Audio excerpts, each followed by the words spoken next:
Уважаемый Ради Фаритович, уважаемые коллеги, в республике на прошлой неделе произошло 165 пожаров, при которых погибли 2 и спасены 5 человек.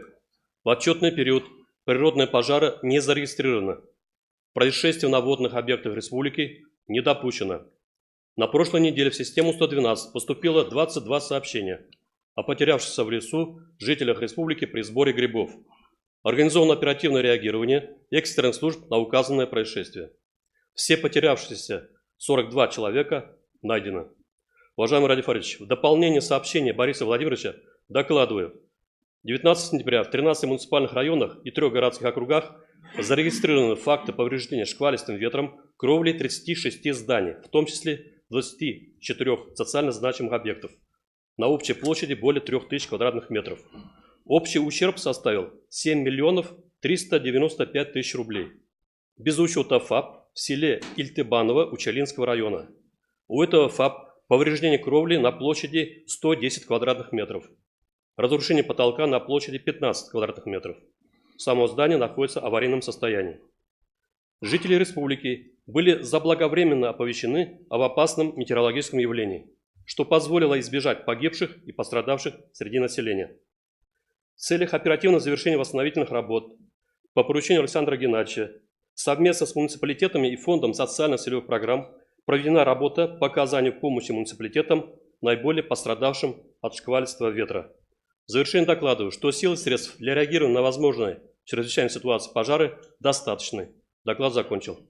Спасибо. Значит, вновь к пожарам возвращаемся. Нам всем, уважаемые главы администрации, тоже это слышат. Начинается отопительный сезон, начинается осень, зима. Сейчас начнут включить всевозможные обогревательные приборы и пойдет-поедет. Мы, значит, Фарид Рифович, еще раз, нужно увеличить количество оповещателей. Есть в достаточном количестве? Уважаемый Ради Фаритович, мы сейчас заходим с предложением еще одной категории граждан бесплатно выдавать пожарные извещатели. Это одиноко проживающие, малоимущие граждане от 55 лет. Понял. Принимается, надо сделать так, чтобы это было до зимы. Это успеем, нет? Да, еще успеем. На ближайшем Курултае будем просить депутатов нас поддержать, внести это изменение. А это законом нам нужно, да? Ну да. Но вы тогда необходимые все меры принимаете. Оповещатель в наличии есть, да? Чтобы не получилось потом вот... Да, там мы будем предлагать форму по представлению главы сельского поселения. Совета, да, то есть он будет говорить вот из этой категории, вот здесь надо обратить внимание. Потом мы еще договаривались, что главы муниципалитетов, ну, сельских районов, прежде всего, обходы организуют, да? Или как вот мы приняли решение? Ну, обходы комитет по чрезвычайным ситуациям мы будем усиливать и при необходимости... Что делаете? Вот, что делаете? Уважаемый Владимирович, на сегодняшний день создан Центр профилактики пожаров в составе 43 человек. Все сотрудники Центра профилактики пожаров разделены на 8 зон. То есть все муниципалитеты будут охвачены работой этими профилакторами.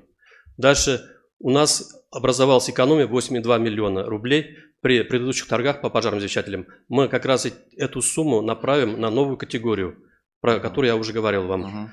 Дальше мы будем не только сейчас оказывать помощь установке пожарного извещателя, но и еще планируем внести предложение, уже проект постановления внесем правительство, по оказанию помощи в ремонте печного отопления и электрооборудования.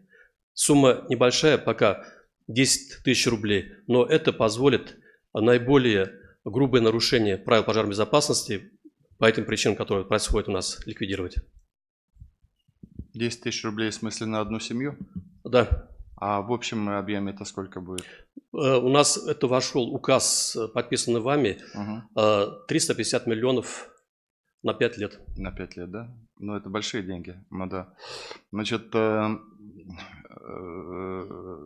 Рифович, ну, просто, знаете, я, кстати, статистика постоянно все-таки, вот на данный момент у нас какая статистика по пожарам, по погибшим? Мы проиграли или что у нас? На сегодняшний день у нас минус 6. С учетом того, что в прошлом году, если взять погибших в больницах, 30 человек, 30 суток, вот у нас получается минус 6 по сравнению с прошлым годом. А так бы было бы 36, да? Потому что, ну, в смысле учет получается. Да. Но это слабенькая победа, это так скажем, не победа. Но давайте так, во-первых, уже зима в этом году.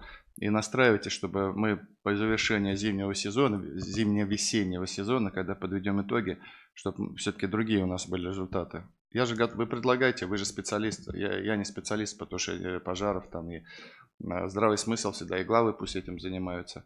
Если надо, давайте попросим глав, чтобы они переговорили с главами сельских поселений и те новые обходы прошли.